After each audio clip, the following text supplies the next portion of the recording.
All right, all right. Well, good evening, everybody. Thank you so much for joining us on the Transportation and Logistics Clubhouse, brought to you by our sponsors, Atlanta Dispatch, Humblebee Enterprises.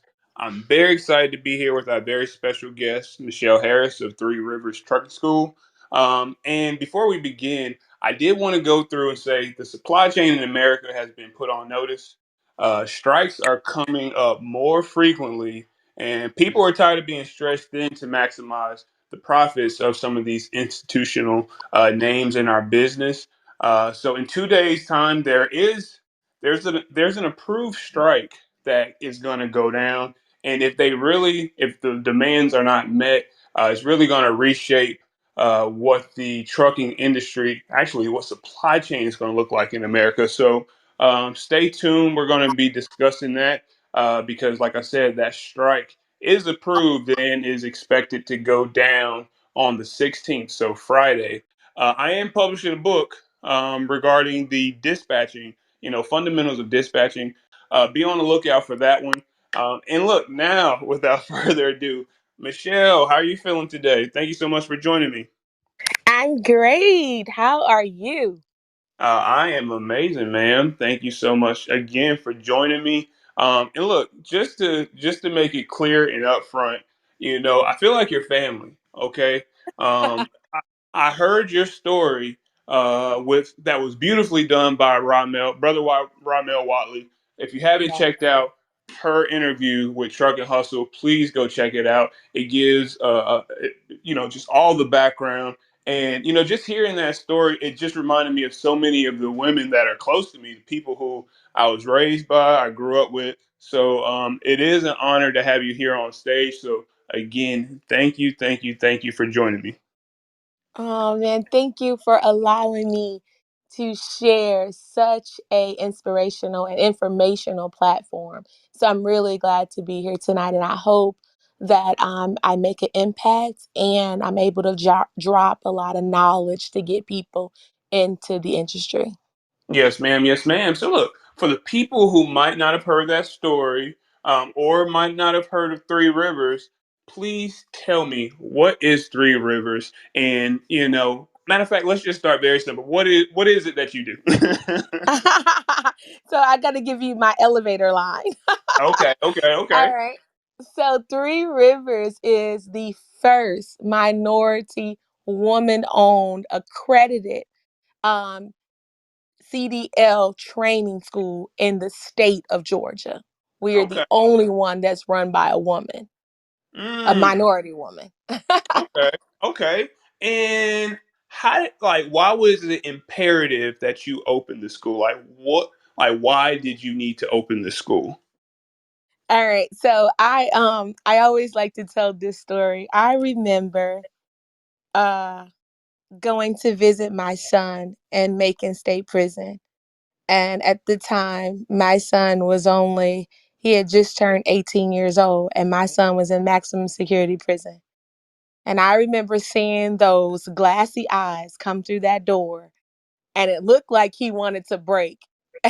And then I wanted to break, but I knew that I couldn't break in front of him. And I just remember him sitting there when he sat down and he said, "Mom, I'm going to be okay." And I said, "I know you are, because I'm okay. I'm going to be okay. We're going to get through this." And we had the meeting, our, family get together, me, him, and my husband. And I remember the day I walked out of there, the first day I saw him.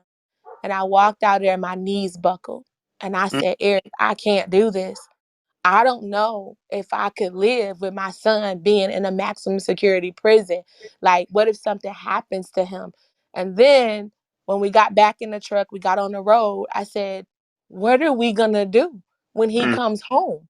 He's not going to be able to get a job. He has a felony that's going to keep him from getting a job. So, what do we do now? Now, how do we keep him from going back? He can't work at McDonald's." And so my husband said, simply, he was just real simple. My husband looked at me and he said, "We're going to teach him how to drive a truck." mm. And I said, "Okay." I said, "But what if he don't want to drive a truck?" I said, "He's young. What if he don't want to do that?" And so after a couple of visits, we started asking people, while they were there with their family, we started asking people, hey, what if you could drive a truck? Mm-hmm. And so we all came in all those conversations, it was the same answer. And that answer was, I would love to drive a truck. My daddy drove a truck. My granddaddy drove a truck. They all knew that they wanted to do this, but they never thought that this would be available to them. So then I went and started trying to figure out, how do we put these people in these trucks when they come home? And so that's how Three Rivers got started. We started that program to train people coming home from prison to put them in trucks. Oh man, I hear you there. You know, I'm about to be a father, first time. You know what I mean? I have a gang load of nieces and nephews, but this is the first one. That's mine. And I feel you. It's just like you want the best for your babies. You know what I mean? So I think that is very, very commendable. It's like way more than that. I don't even think that's a strong enough word for you to see what the system was and say, I have to pave the road so that when my child does get out, has the ability to create a new life, one that is, you know, away from the hustle of how do I make money now that I have this on my record, and something that can be very fruitful. Like I told you in a conversation off air, one of the most inspirational people in my life is my uncle. And this is a person that without having a second chance program would not be in the position to take care of himself and his family, or have the certain luxuries that he can have now, just because of what transportation can do for somebody. So again, I commend you, I applaud you, and you have a very personal relationship with SAP programs. But why do you feel like, outside of you, why do you think that they're important for the industry as a whole and for our nation as a whole? Wow. That's a really good question, because a lot of, and you know what, let me start off by saying this. I had a student a couple of months ago in the classroom, and he just come over from Nigeria. He's only been in the US for maybe about, I think at that time he had been here probably a year, and then he started to want to go to truck driving school, right?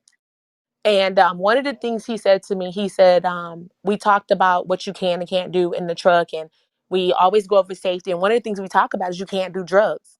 This is something, this is a no no. This is a heavy, heavy regulated industry. You can't do this. And Mm-hmm. so his response to me was, he said to me, Michelle, how is that possible when there are so many people and there are so many places where marijuana is legal? And so he Mm, couldn't grasp that. Like, I don't understand. Why can't you do it in the truck? And so I had to really break it down to him in a very safe way to go, okay, if you are high, just say for instance you're high, you pick up a load and you can drive. I mean, you feel like you got it.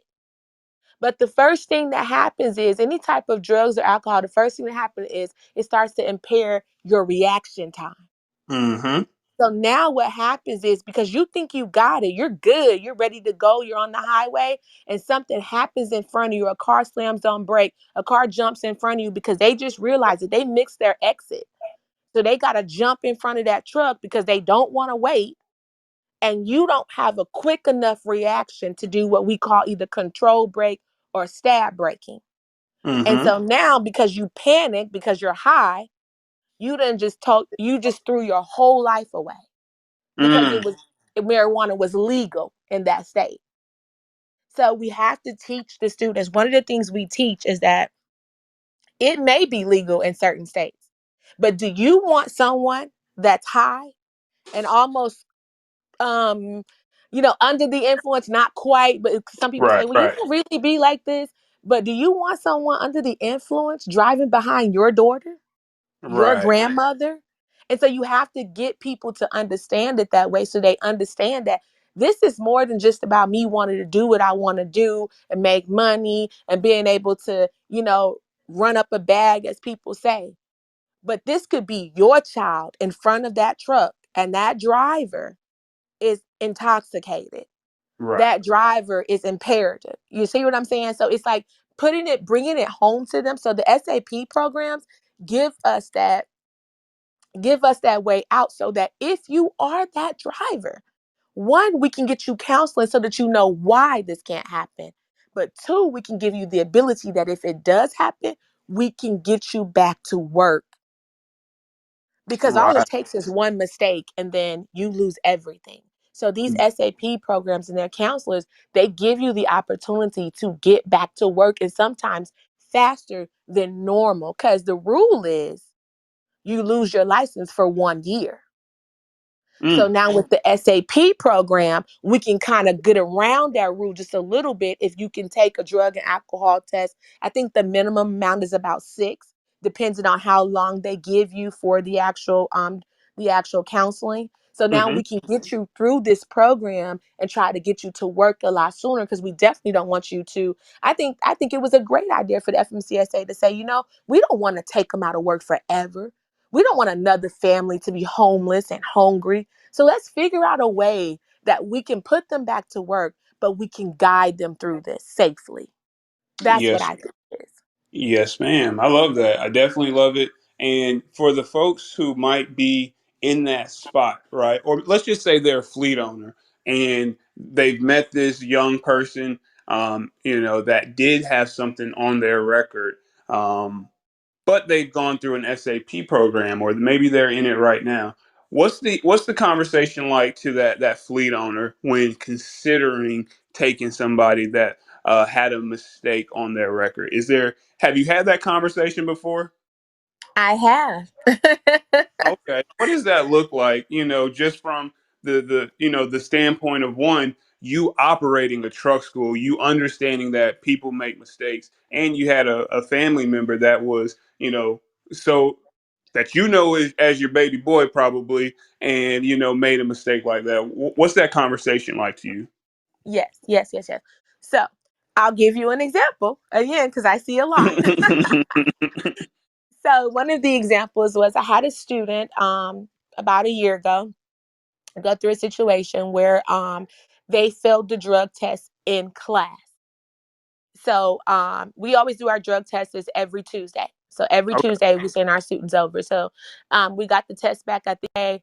They let us know the student had failed. Pulled the student off the lot. I didn't do it. And here's the thing about me. Because I deal with second chance people, you're never gonna catch me yelling at them, get off the lot. Do no. Mm. I pulled them back into the office. We talked, and I said, listen, this is what we got to do, because I know you want to go to work and I know you have children. I've been with this person or this young man for the last 2 weeks now. I've seen his work ethic. I see him getting to work 2 hours away. He's driving to school, never complaining. There was even a couple of times he slept in his car to make sure he was on time for school in the morning. So I know that if he gets the right chance, he will do the right thing. So now what I have to do is make sure that when he hears SAP, he's not afraid. We got to Mhm. take the fear out of that. So I initially introduced him to the counselor and said, this is what we're going to do. The counselor gave him the plan, and I was with him every step of the way to make sure that while he was doing what the counselor suggested, that we were still training him. I never once looked at the mistake again. I never wanted to talk about it again, because I always wanted him to know that I understand you made a mistake. And that mistake does not define you. We're going to get you through this. Versus other schools, and I know this has happened before because people have told me, there have been other schools that once you fail the drug test, you're out. That's it. Mhm. And I don't handle it that way because I deal with second chance students. They need another chance. Maybe sometimes when they get there, they didn't even know that they were going to have to do a drug test. Some people are coming to CDL school and they are completely blind to what happens when you get in that door. So it's my job to tell them what is expected of them from the moment they walk in the door. And I cannot do that if I already put a wall up to tell them, nope, you failed the drug test, you can't be here. I have Right. to be able to make it where they're comfortable around me, to trust me, to tell me this is going on, this is going on. And I also have to understand. So now we're going back to that part where this same student, I had Mhm. actually had this student a job, and I had to go and talk to the employer because now my name's on the line because I've already told the employer this is this great student. I've kind of amped it up. I've sent in a referral letter. I've let the employer know he's going to be great. So now I went back to the employer and I said, listen, this is the problem that we're having, but I know this guy is going to be great. I'm telling you, I've seen his work ethic. So if you will just ride with me on this, Mm. trust me, I will get him where you need to get him. And so he literally allowed me to, keep training him and everything. He paid for the extra training. And so we kept him in training until he had done with the SAP program. So by the time we put him in the truck, he only had about 2 more drug tests to take. So it wouldn't be a long period of drawn out drug tests while he's over the road. And actually, this young man is still driving for this owner operator right now to this day. And this same young man is now dispatching himself and taking care of the owner operator's other 6 trucks because he's just turned out to be a great employee. He just made a Wow. mistake. Wow. You know what? I agree with you there. You know, some people really just make mistakes, and that's not indicative of who they are or who they seek to become.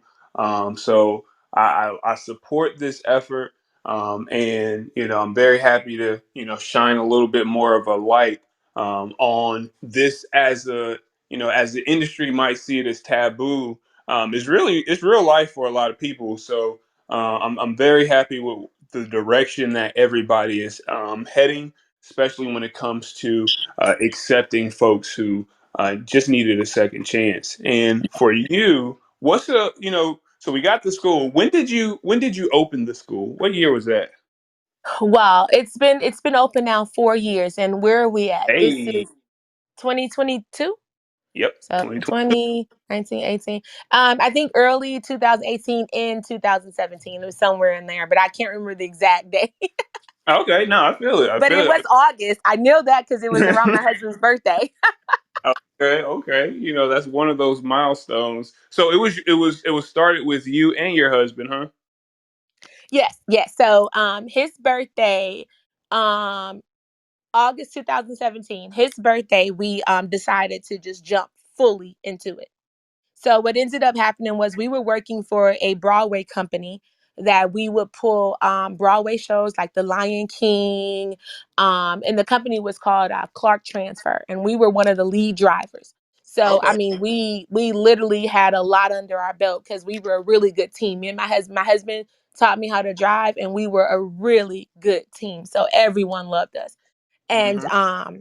I decided one day, I said, I like that we're pulling Broadway. I love that we're doing things like this, but I want to be able to do something different. And we promised Davion, my son, that we would do something different for him. So we would come home and train people in between our Broadway shows because you would be gone for like 2 months or whatever following a show, and then you get to go home for a month. And so Hmm. during that month where we were home, we would train people, let them use our truck because before that new law, you didn't need to have a school or go to a school. You could just study on your own, get your permit, and then borrow somebody's truck and go take your test. So we would do that. Now, once I realized how good we got, where everybody was passing, I said, I want to go full force.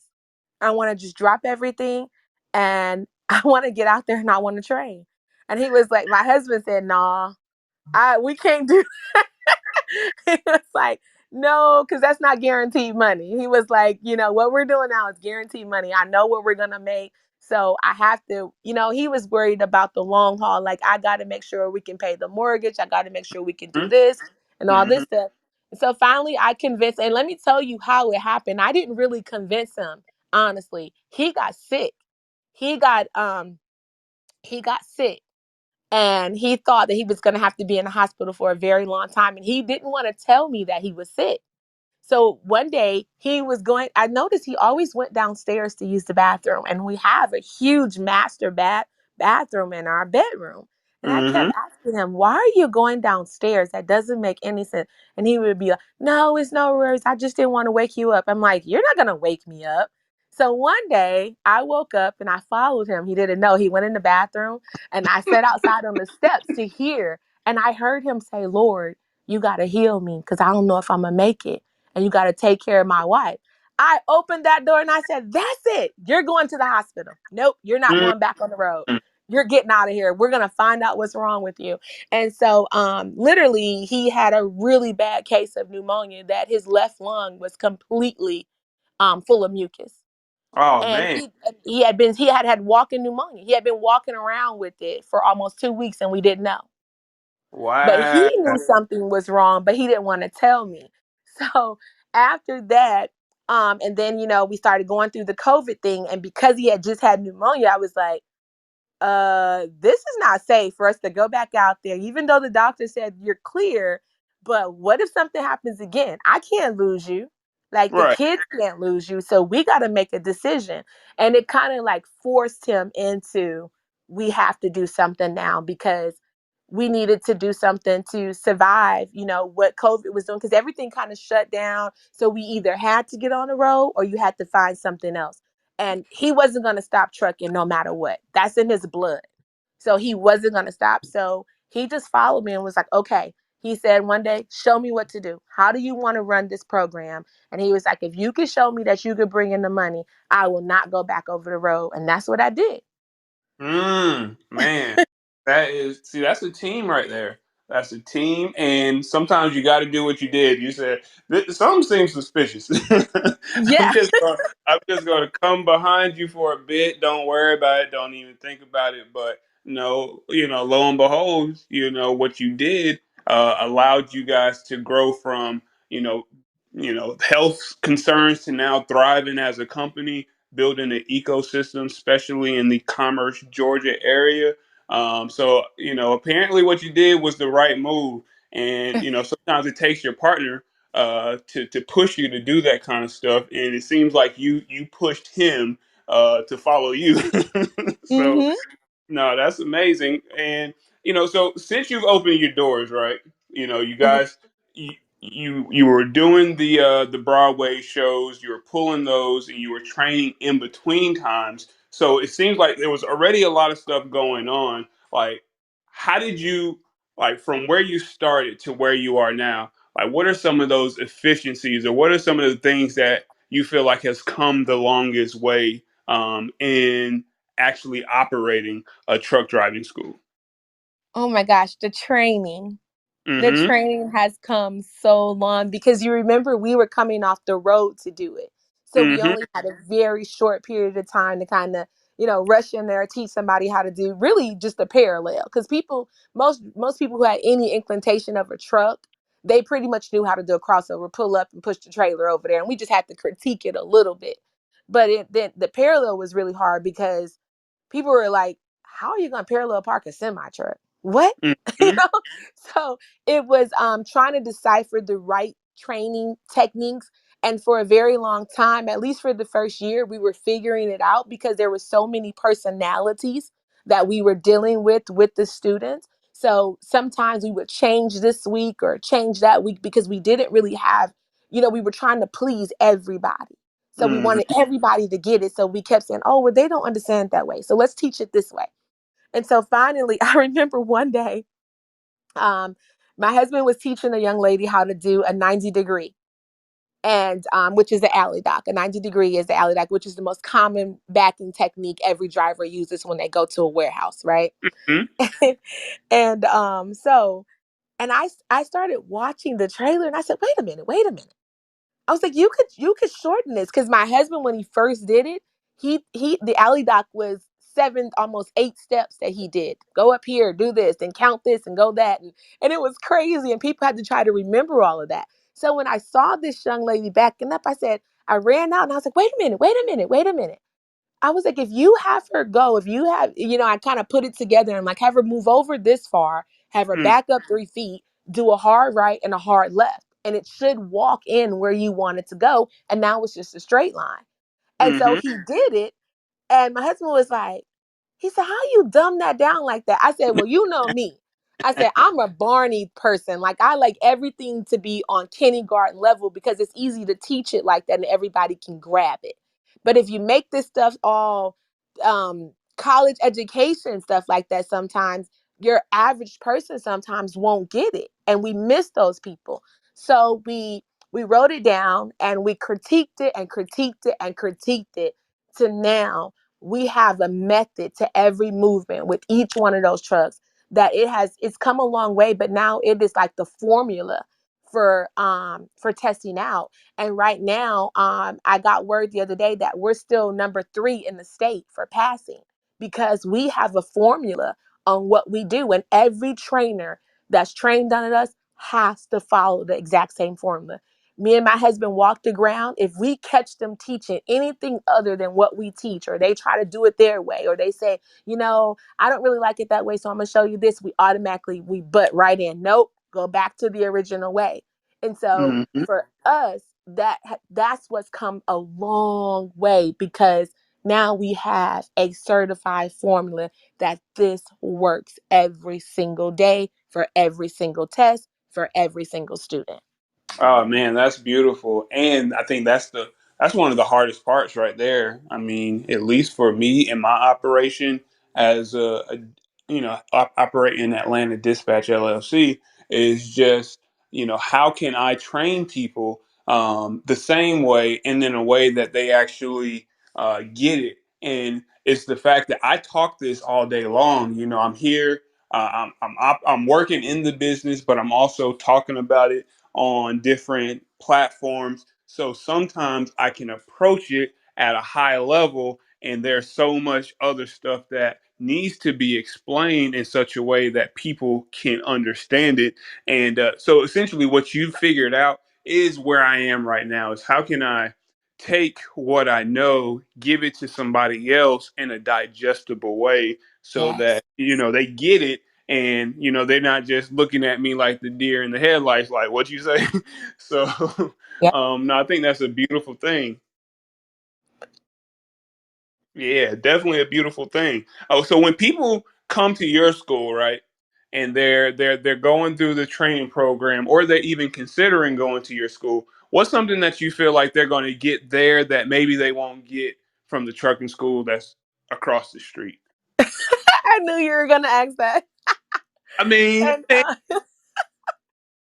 I no, mean, I laughed. Listen, I laugh because it is so funny because all the students say the same thing. And I'm going to tell you something. hmm I listen, I support every school in the state because I know what it took to get here. After going through this myself, I know how hard they worked. And I know, so I don't ever want to put a bad light on anyone, but I will say this. We have retrained so many students. And I mm think it's because the way, I think one big thing is simply because we are drivers. Me and Ari are drivers. So when one of our drivers go home, we'll pick up exactly what we will do. We'll pick up a truck and we'll go on vacation. We're used to driving. I'm an 11-year driver. My husband is a 36-year driver. So Gee. we've been in the industry, you know? So I think that's the biggest difference is you're learning from someone who has actually driven versus someone sometimes who has gotten the license just to train. So it's hard for them to tell you, um, hey, this is what you need to do. And the mountain grade, depending on the steepness of the grade and the length of the grade, they can tell you according to the book, but what are those real life stories? Have you been in that? Have you been to Mount Eagle, which is the mountains over from Georgia to Tennessee? Have you been to Cabbage Patch? Have you been to the gorge over? You have. If you don't know those things, those mountains, it's really hard to tell someone, how you would. You don't really have an experience. That's number one. Number two, one of the greatest things about us is we're a family. hmm Even though, I mean, like when students come into our office, we train them and teach them as though we're family. We don't come to them as though they're a number. I purposely go and I learn every name of every student that has walked in that classroom because I want to have a personal relationship with you so that I can get to the core. And here's another thing we do that is completely different. I want to know what's bothering you at home, because here's the reason. If I can help you get through what's going on at home, you're definitely going to pass this test. And I got 3 weeks to do it. So if at home you're taking care of grandma, you can't afford the medication, you just quit your job. So now I know I can't always give you the $2,000 off, but maybe I can cash app you to get you gas money so that you can get to school because you just spent your last $50 buying groceries. So we go deeper than, and I can't lie to you, we go deeper than the average school. We really, really do. So it's kind of like what we do. And some people, that's one of the main reasons. But then the third reason is we have a, I know, right? The third reason is we have a graduation party after every single class where we celebrate every single student. And there's about 25 students in each class. And we literally have a cap and gown for every student, and we celebrate them every single class. Like, we provide the food, we do a full graduation. Like, you would go to somebody's backyard and celebrate a graduation. That's exactly what we do every single class. Okay, no, I love it. That does make it, very personal. And there's this book that I'm reading right now about ceremonies, and how ceremonies are missing in the culture to kind of like signify somebody's transition from one portion to the next phase of their life. And I am valuing that stuff a lot more. So just doing something like that does mean a lot, just for the psyche, the mentality, even how they carry themselves. Is like, no, I've done it, I've completed it. This is me celebrating. I'm going to come out of this celebration renewed, a new person. You know what I mean? So I definitely love that. That is awesome to hear. You said that you are an 11-year vet as a driver, and your husband, he has a couple more years on you. And A lot. you know, I won't go say that, but but Kevin Hart said, "Damn." That's what I wanted to do. But anyway, when you get like when you hear people who are interested in running teams, like, do you have any advice, and do you have any special advice for people who might be trying to run teams with their significant other? Now, that is a question. I promise you, if my husband was here, he would be like, okay, I'm walking out the room right now. I know So it, let man. me let me say this. The best advice I can give someone that wants to do training is you got to be patient. And here's the reason why. I came into Ari's world, and we call him Ari or Eric, but I came into his world. He's always been a driver. When he met me, he was a driver. So this has always been his playing field. He knows that truck like the back of his hand. He knows what that trailer is going to do. He could tell you from any sound. He can walk past the truck and tell you what's wrong with the engine. That's who he is. So when he trained me, he, I came into his world. And so what I had to learn how to do was toned down a little bit in his world, because I Mm, couldn't I couldn't bring all of my makeup, all of my eyelashes, ladies, because I mm, know we be wanting to do that. I'm in his truck, in his space. So I had to be patient and understand that he was getting used to me, because, and if I be honest, he was getting used to me because there was a little break in between us when he would go on the road and I wasn't driving. He mhm, had about a week of break, and he would be out there doing his thing at the truck stop, hanging out, being a guy. For a driver, a real driver, going to truck stop is almost like going to the barbershop. You know, that's a piece of heaven for them. And so now, guess who's at the barbershop with them? Me. right, right. So it's like now they can't really talk the things they want to talk. You can't really, So that part, I had to be patient and understand that I was coming into his world. So I had to give him time to receive me and accept me and see me as, this is the most important part for the husbands or the significant others. I had to give him time to see me as a partner and Mm, not just his wife. Mm, I hear you. I hear you. Hmm. Okay. What did that look like though? Because that sounds very interesting. And I'm trying to like picture it too because, as a married man, sometimes, I'm trying to picture what you said, how it relates to my everyday life. What does that mean to you? Yes. So when I first got into the truck, it was he was protecting me because Yeah. I'm his wife. That's it. And with his dad training him and living, he grew up in a two-parent household, so he's got to protect me. He's got to provide for me, and he's got to do all these things.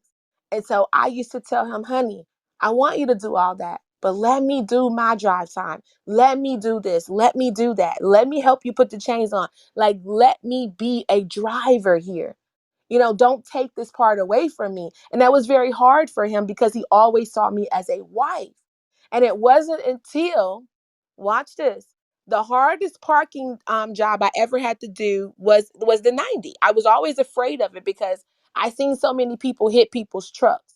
And I was Mm-hmm. like, oh, I don't want to do that. Oh my God, I stayed away from it. So I would always wake him up when I would do the 90. I was like, okay, I made it to the stop. Can you do it? Can you put it in the hole? And so I would wake him up out of his sleep. And one day he was very exhausted. I mean, he was so tired. And I mean, we ran. And when I say we ran, he didn't like when I first got my license, it was like I was doing 650, he was doing 650. So we Wow. was busting 1,300 miles a day, like Wow. constantly. We was running. And so he was really exhausted because he had a small little head cold. He was tired. So he took some medicine to lay down and go to sleep. And so I got to the delivery and I said, I can't wake him up because I already know, like, he's tired. He needs to rest because he's going to have to drive in about 6 more hours. I need to go ahead and just let him rest. So I got out of that truck and it was in the winter. I put my boots on. I got out that truck and I walked around and I started talking to myself and I said, girl, you finna park this truck. That's what you finna do.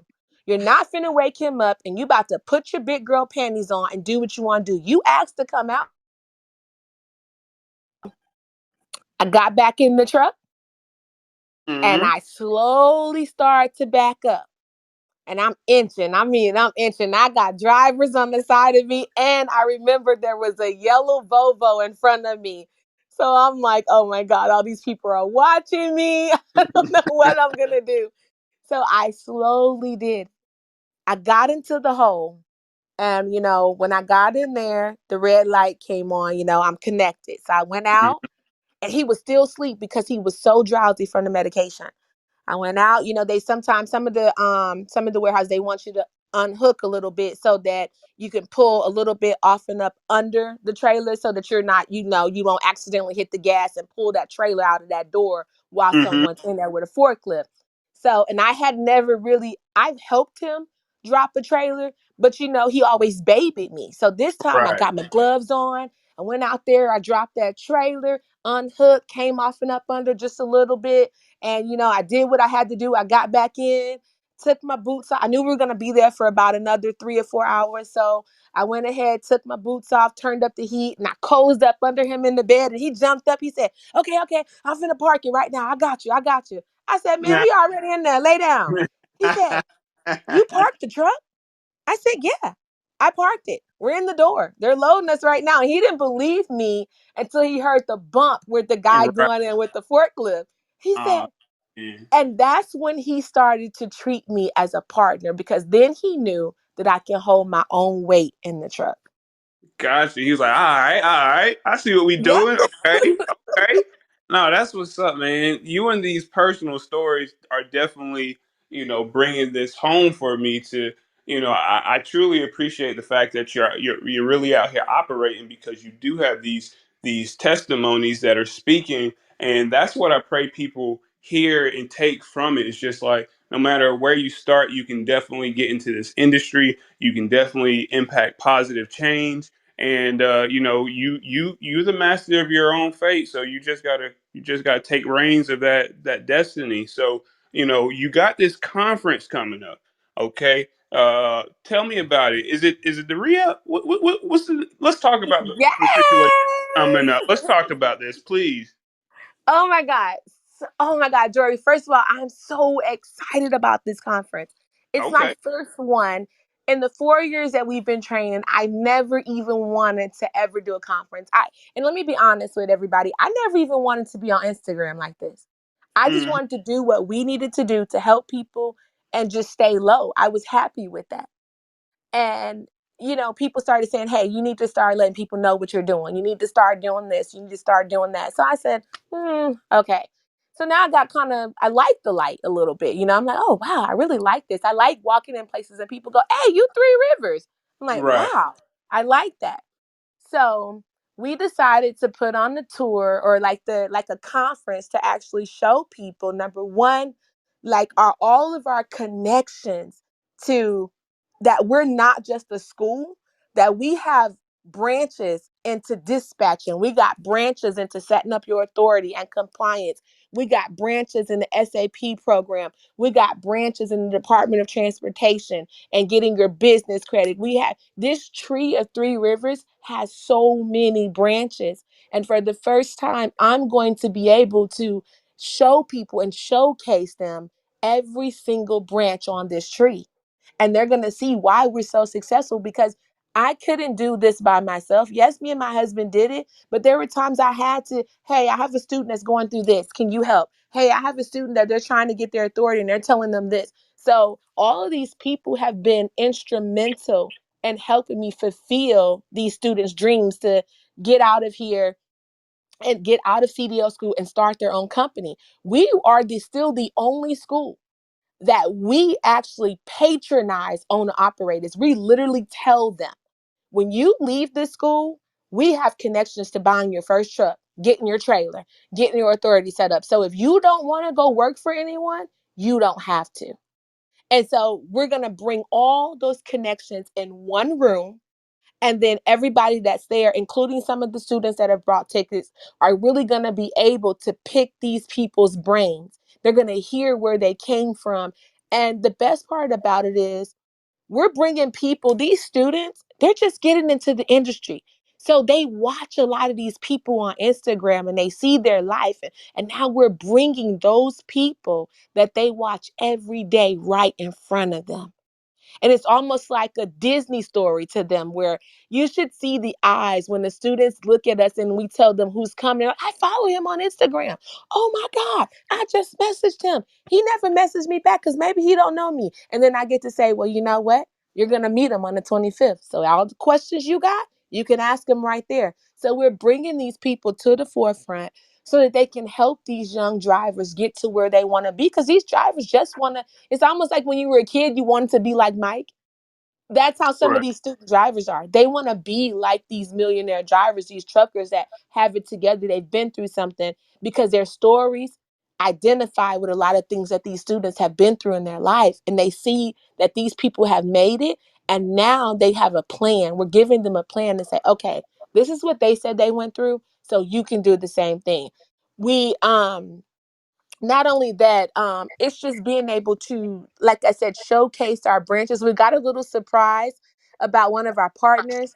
We'll be showcasing that at the show, so that you guys will see the next thing about Three Rivers, because there is another part coming. And I'm really, really excited about that.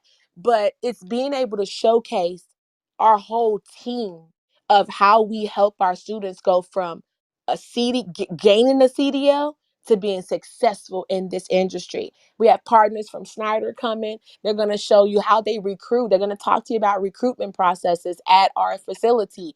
We have so many people that, and they support Three Rivers, and they want to come out and show people, like, I support them. This is what I can do to help you. So we want to put all of that right there in the public, where, and I don't want it to be a conference where people are just like, I came, I got motivated.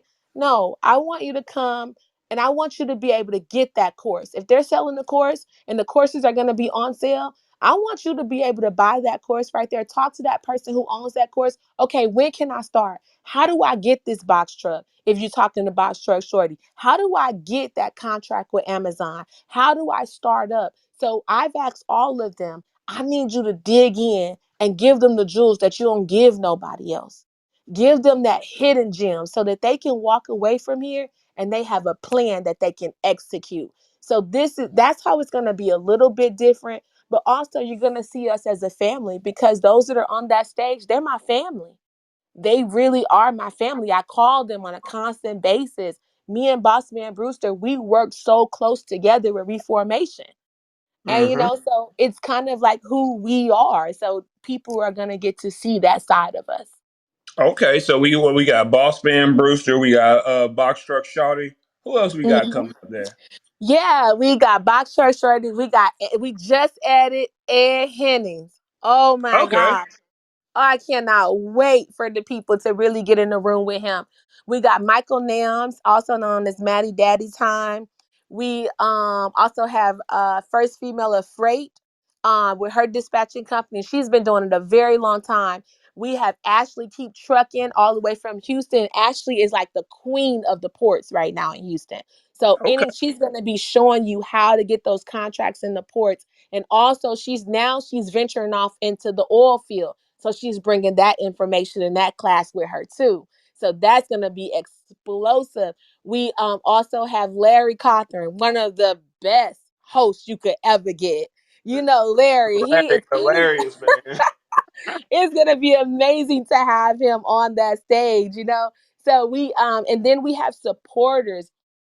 We also have OTR Capital, and also known as OTR Solutions. They're going to be in the building, because sometimes just getting a truck is great, but then people really don't know, like, how do I get paid?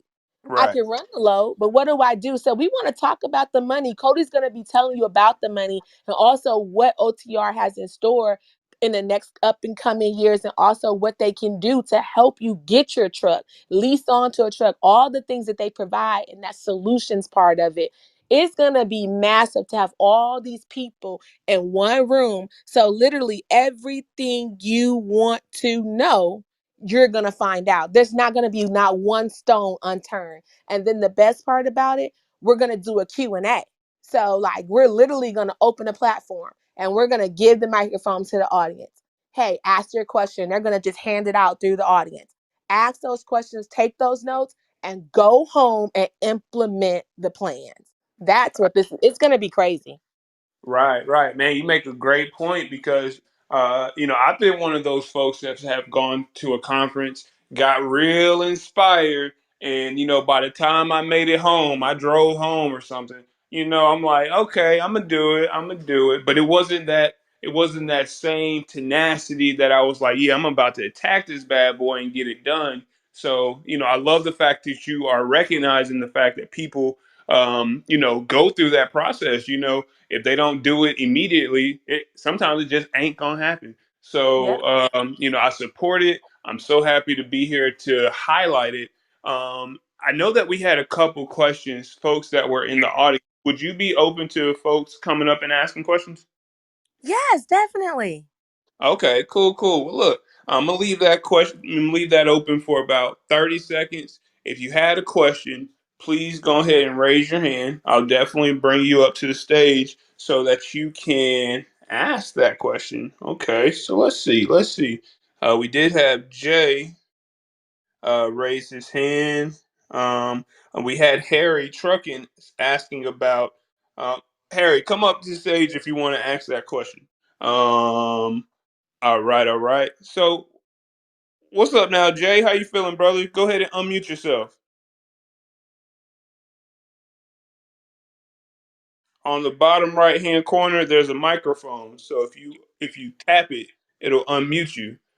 So once you get that one going, we'll definitely be able to ask you or allow you to ask your question. Harry, you did mention something in the group. I'm not seeing your hand though, brother. There we go. Let's see. I'm gonna bring you up.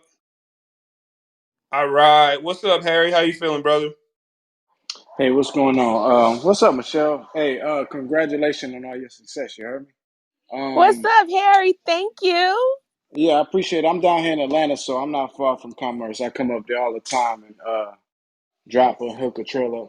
So I got a two-part question. One side is on the come up side, far as like people, far as your your truck driving school, do you guys accept funding from like the WIOA? Because I know that's a significant part of our community that help a lot of people in the positions they in. First, that is a great question. And I hate that I didn't mention it before. You got me up on one, okay? No, Hmm. but that is a great question. So yes, we are now completing that. We are now completing that. But what we found was see, they were one program, and I wanted to do a one-stop shop that had all the programs in it. So, if you, one of the greatest assets we have is the Goodwill of Northeast Georgia, and so Hmm. they have grants from the WIOA program. If you are a veteran, if you are 18 to 24, if you are unemployed, if you are receiving food stamps, they have categories that they can pull all of this money from for these grants. So usually, if you call in and you fall into one of those categories, we can send your application over to Goodwill. They do a pre-screening, and if everything falls in line and you're approved, your school is paid for through Goodwill of Northeast Georgia. No Oh doubt, man, that's no beautiful. doubt. Yeah, I Thank wonder. you. Thank you for bringing that up, Harry.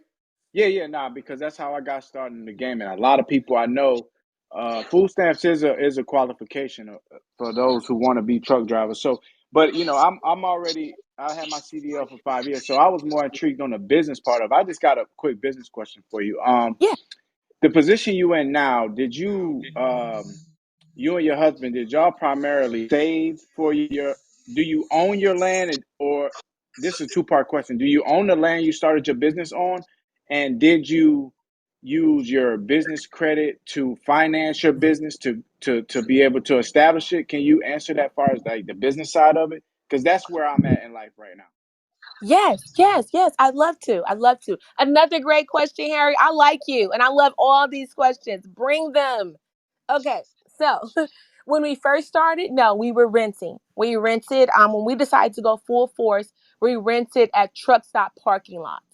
And one of Wow. our good friends was over at exit 163 in Carnesville, Georgia, Patty. She's the manager over there, and she was able to help us get over there and rent some spaces out, and then we rent spaces out at the truck stops.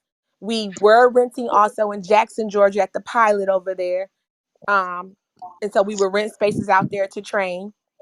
And then finally, we also rented over in Winder, Georgia, where our home is. We rented over there, and I love that spot because it was so close to my home. It was like 2 minutes away. And then we started to grow. So what we did was save some money, and we went and brought some property over in Commerce. And we were just like, let's just grow, buy some property that we can continue to add on to. So the property in Commerce, it's a really nice 10 building that they put up, the 10 siding. Yeah, And we were able to buy that property when it came up for sale, and we have the ability to expand with that property on the parking lot. And those 10 buildings, you can expand those buildings. So it was a great starting. So we did get that. Now the second part of your question is, you asked, did we use business credit or did we use our personal funding right. when we Financing. How'd you guys financing? accomplish so much? Yeah. Yeah, so when we first started, let me tell you what we did. I sold my first home, and I took Mm-hmm. the money from the home, and we brought trucks to start a trucking Mm, company. And so smart. we used that money to buy the trucks so that we can have a trucking company. And then the money that we made, the capital from the trucking company, we never brought a home until we were ready to go back into a home again, because that way we didn't have bills. So we lived Yeah. on the road. Even though we had other trucks rolling, we also lived on the road. Like, we were staying in hotels and in our truck. So we didn't have a home. So everything was in storage. So all we had was a storage bill. And so we used that to kind of get us, which is the re-up. We used that to Yeah. re-up. We kept flipping that money and we re-up. And it wasn't until last year that we started dibbling into business credit. Okay. Yep. Okay. Listen, I heard you have a conference coming up, and this is my last thing. I looked on it. I didn't see when it's coming up, and I heard you name some prominent names like Brewster. Of course, he's doing this thing for the felons, but you named some people who started from nothing and expanded to a fleet. And you got a lot of people coming that's really expanding on the business side. Where can I find the information to? So, because you only like 30 minutes from here, so I know you would probably have it in a location. That's convenient. Where can I get that information to join y'all conference? Because I'm a Yes. small business owner and I want to just get with like-minded people who really doing it, and you up the street doing it. So I know that's a reality, you know. Yes, yes, yes, yes, yes, yes. So first, let me say, I want to invite you up to the school. When I come back from Texas this week, I definitely want to meet you in person since you're so close to me, so you can really see it in real life and kind of get the For feel for sure. what we do. I definitely would love to do that.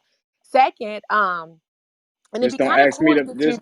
just don't ask me to parallel park. We good under I that. got you. Just All follow my right. instructions. I got you. Yeah, yeah. No, but so the tickets, if you click on my Instagram, Three Rivers Trucking School, and Oh, there's okay, a I got to link log to back it. in. All right. Okay, It okay. Yep, and guess what? The tickets are half off this whole week for Truck Driver Appreciation Week. So they Hey, were $200, they're $100 now. hey, hey. All right, all right. Well, look, Harry, man, you asked some great questions. I'm so appreciative that you stayed in the chat because I know that you wanted to ask that question about 30 minutes ago, brother. So thank you so much for your resiliency here. Oh yeah, all Um, right. I got you, Marcel. I had a call, but I'm gonna go to you. I'm gonna log in back to my Instagram and check you out, and definitely buy them tickets so I can network with you guys. And I want to see you at the school next week. The students need to hear from you. They definitely want to talk to a real live driver. So that would be great. Yeah, the way the race looking look like I ain't going nowhere. So if I'm around, I'll shoot up there with no problem. You know. Okay. I'm going to hold you to All right, that I just too. followed you, so you got my info. Got it. Okay. all right, all Thank you, right. Harry. Yes, sir. Thank you again, Harry. Those some great questions that the people really needed to know the answers to. And Christine joined us on stage. Christine, how you feeling? Hello. Hey, Hi. ma'am. Hi guys. I'm feeling pretty good. How you guys doing? Extremely blessed, madam. Look, Hey, what you? Christine. Hey Michelle. This is my first time actually in this room. And it was an honor that I actually clicked on it to listen to it. Okay, okay. So I'm actually in the process of trying to start get a sprinter van and start my own sprinter van company. So I'm in the process of actually trying to look for a sprinter van or either a box truck. Mm-hmm.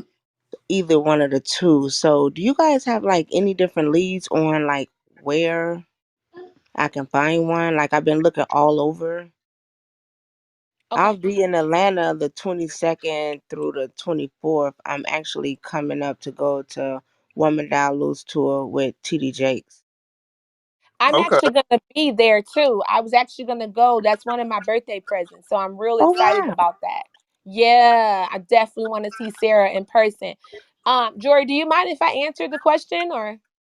No, go for it. I mean, definitely. Okay, so I got the hookup for you, Christine. I got you. Listen to me. Listen to me. Uh-huh. You won't go wrong.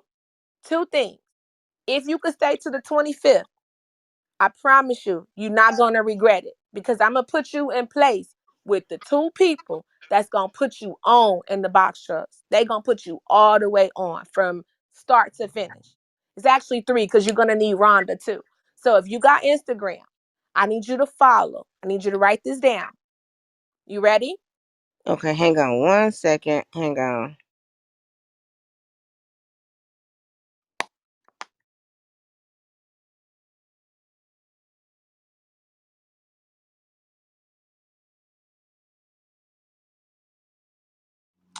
All right, and we actually got some of the members that's going to be at the conference speaking Okay. here in the audience. So, Uh shout huh. out to that brother, brother Nelms and Rhonda. Shout out to both of them.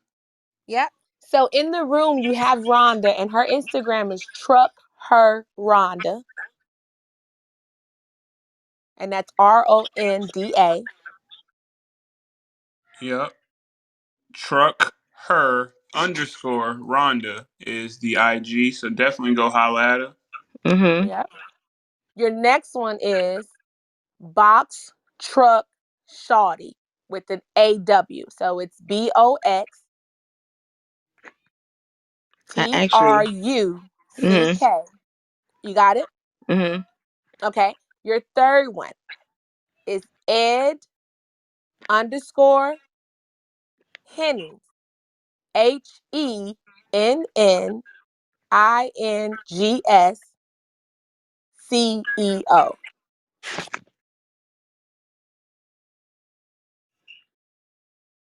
Thank you so much. I actually, you know what? I've been writing with Box Truck Shorty. Well, if you come to the tour on the 25th, he's gonna be right there in front of you. You know what? My flight is scheduled to leave. I'm gonna have to see can I actually stay another day. I'm scheduled to leave at 9 o'clock on the 25th. Well, I mean, and you AM. can still message him too, but if you can, he'll be right there and you can talk to him. He's gonna take the stage and he's gonna do Q&A. Wow, what a blessing. All right. And what was your Instagram again, Michelle? Because I clicked on your bio on here and I didn't see yours on there. Yep, the Instagram is the number 3 Mm-hmm. Rivers Trucking School.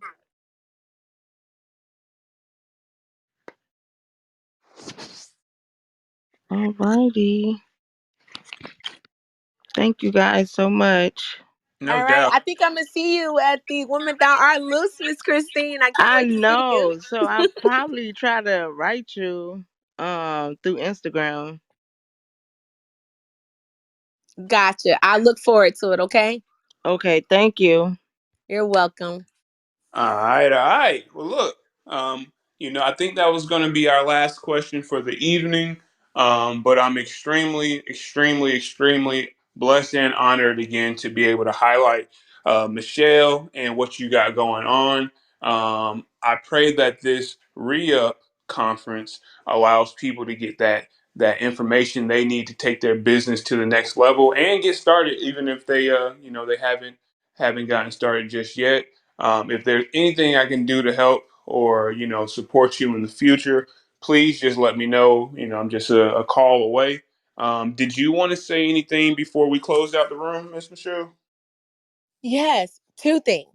The number one thing is I am going to Texas tomorrow, and this is going to be my very first time fighting for someone in a federal prison to get them released to go to truck driving school. So I definitely need all of you. If I've inspired you, I definitely need you to say a good word of prayer for me tonight so that we can get this young man released and get him back on track and get him to get in the CDLs and get his life back in order. Second thing is I want you all to know, listen to me. You could do anything you put your mind to. If I can be a little girl from the projects with just a dream, and I really didn't know where that dream would lead me to, if I could be a teenage, starting from teenage, being married at 18 years old, going through all type of domestic violence and all that stuff, and being this woman I am today, it can happen for any one of you. You can't stop dreaming. And that's what I think a lot of us forget. We forget to remember those dreams. Please start dreaming again and start fulfilling those dreams. Yes, ma'am. Yes, ma'am. I couldn't agree with you more. It's your life. You definitely have control over it. And I'm just here to support all of that. Dream your dream and then go after it. I feel as though I think I'm a testament of that as well. And what I learned the most was that even if I previously looked at something as a failure or I did something that wasn't quote unquote a success, I used to just think that was just a negative stain. But in all actuality, now it's just fuel. You know what I mean? I learned Mhm. something. It wasn't a failure. It was just something that I learned from, and now I've been able to reposition to pivot and now approach life with a different perspective. So I'm definitely here for that message. And again, I appreciate you for joining me here this evening. So for everybody that tunes in regularly, I truly appreciate the support. We're nearly at 27,000 members in the Transportation and Logistics Clubhouse. There's a lot of big things happening here, and I'm very, very excited about the future. Um, Please tune in on Monday as we partner with Freightway's Sonar team to talk about where you should position your trucks to take advantage of the market.